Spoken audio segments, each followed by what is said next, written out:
Good morning, everybody. It's Elias. I'm here with our very first edition of Climb Live. This is where we feature an agent every single week that just went into contract. So, good morning, Geovanny. How are you? Good. Really good, man. Good. This is Geovanny Claros. Am I saying that correctly? Yeah, that'll work. All right. So, Geovanny, first off, how long have you been in the real estate industry? I got licensed at the end of 2013 and got my first deal within 2 months. It was October, so by December I was in contract, which is pretty cool. Good for you. Yeah, Good for you. So, you've had quite some experience in this business. I have. It's been an interesting journey. Okay. One that I love since day one. You know, we get those ups and downs, the roller coasters, but now it's good. It's good. Good. I wouldn't trade it for anything else in the world. You know, I think that's hard for sometimes for people to do is be able to balance the highs and the lows. Yes. Make sure that those aren't too drastic. So good for you. Yeah, no, absolutely. So you've had some experience. You've obviously been with other brokerages. Yeah. So when you were considering coming to Climb,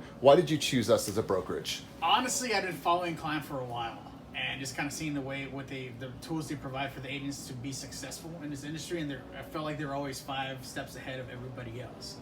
And to me, that was huge because, I said it was other brokerages, and they just felt pretty stale. Like they weren't focused on building a good agent. They were mostly focused on recruiting, which to me, that's just not who I am. I'm not a recruiter. I'd rather work with people and help them. And if I can provide them an excellent service, then that's just a bonus, Good. I love that. Yeah. I love that. So obviously you've had some great success early on with our brokerage, and I know that you're in contract with 2 right now. Mm-hmm. So let's talk about the buyer that you represented, because I think that's a very unique situation, and I think it's a situation worth sharing. So first off, Sure. How did you meet this client, and how did you originally start engaging with this client? Yeah, so this was actually from an open house.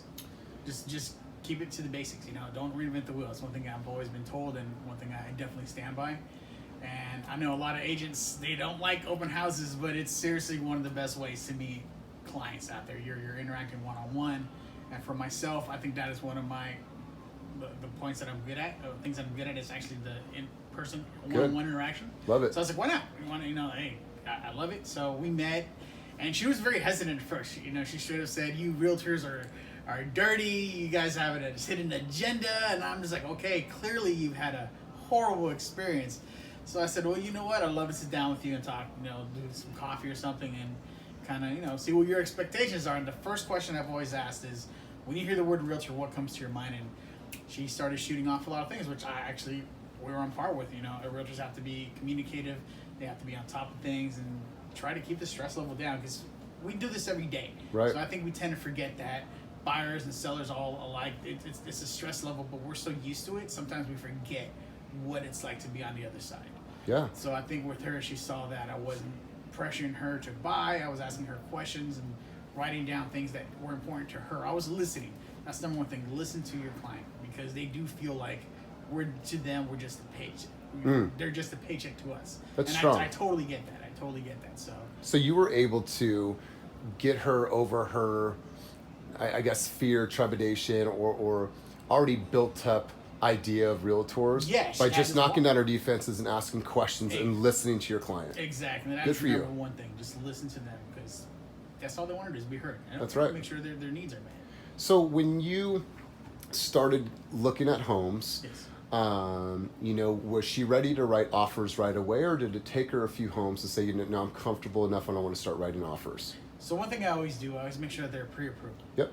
And that was a hard lesson I learned early on in my career. Okay. Oh yeah, no, we'll do it. Because once they find a home, they're ready to pull the trigger. What if they're not approved? What if Absolutely right. It's too high? Or on the other side, what if they actually are approved for more? Totally. And you've been limiting their search to this very small circle of homes. So at first I had a hard time doing that with clients, like, oh, I need you to get pre-approved. But it's you're doing them a disservice if you show them homes without being approved. It's just you're wasting everybody's time, and you want to make sure they find the best home for them. So that's right. What they want. So okay. So you started writing offers with her right away? We looked at 2 properties. Okay. And one thing, she wanted me to tell her which home to buy, and I said, I can't do that for you. I can show you. Okay, so she wanted to start writing offers, so you showed her 2, and so tell me about that. Yeah, so we showed her a couple of homes, and what was great, she was very open to it, because I think by this point we had established that, okay, I'm not sleazy. So that level of trust was there. So it's just a matter of finding what her needs and her wants are. And one thing that I've done is, okay, I want this, I want A, B, C, and D. I was like, great, let me show you A, B, C, and D. But with your budget, you can only afford A, B, or C. You have to, and it's a process of give and take. You know, what are you willing to sacrifice at the time? And it's okay. She was okay with that. When I explained it to her, because I wasn't talking down to her, I was showing her the reality of the market. She really appreciated that. Good. So when we were looking at homes, you know, I can tell she was nervous, obviously, first time buyer, and she goes, well, which one should I get? I said, I can't tell you that. I can show you what's there, and I can help guide you and give you my opinion on certain things. This might need more repair work or blah, blah, blah. But again, I'm not an expert with that, so I always say get a contractor. Always get an expert. Okay. So let's fast forward. You wrote the offer on the house that she, you know, obviously loved, and you know, she felt that this was the right fit for her. What do you believe set your offer apart from other offers? Honestly, one thing I always do is I always call the listing agent, and I always introduce myself, and just getting that relationship. Because there've been a lot of times where I've been able to get people in homes under market, because the listing agent knows that we can get it done. I'm always in communication, whatever they need or anything. I'm always quick to respond. And as you know, with realtors, sometimes we look at the phones, don't answer, and communication is key. I've actually, like I said, that's been a huge, huge help.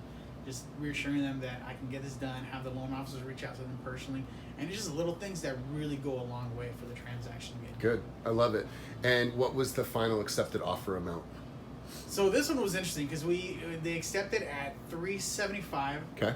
And they countered at $385, which we accepted, but then the deal fell through.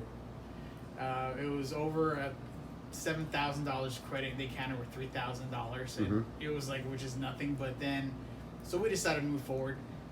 4 hours later, we're in contract with another property, and the reason they accepted that is because I still kept in contact with the agent, even though they chose to go with another property. I called her and said, "Hey, it fell through. I see it's still on. We'd love to write." And she goes, "You know what? Let's do it." Yeah. Even throughout the whole escrow process before, I always kept in contact.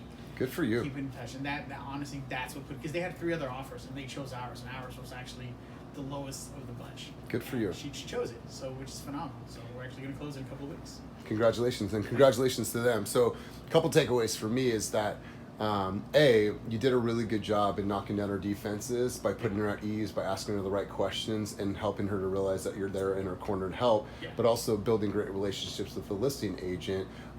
So they, you know, they looked at your offer, they knew who you were, and knew a little bit about your buyer. So I love that. So congratulations. Thank you. Now, I know over the last couple of years, you've really worked on you know, maintaining a positive mindset and doing that. I know that you've had some challenges that you've overcome. What are some things that you do right now to keep a positive mindset? Honestly, one thing that really changed everything was I used to say to myself, "Oh, I got to close X amount of deals," and I was like, "No, you can't come. Whatever you do in life, you can't come from a position of me. It's got to be we. You have to help others first. That's the way I honestly believe that."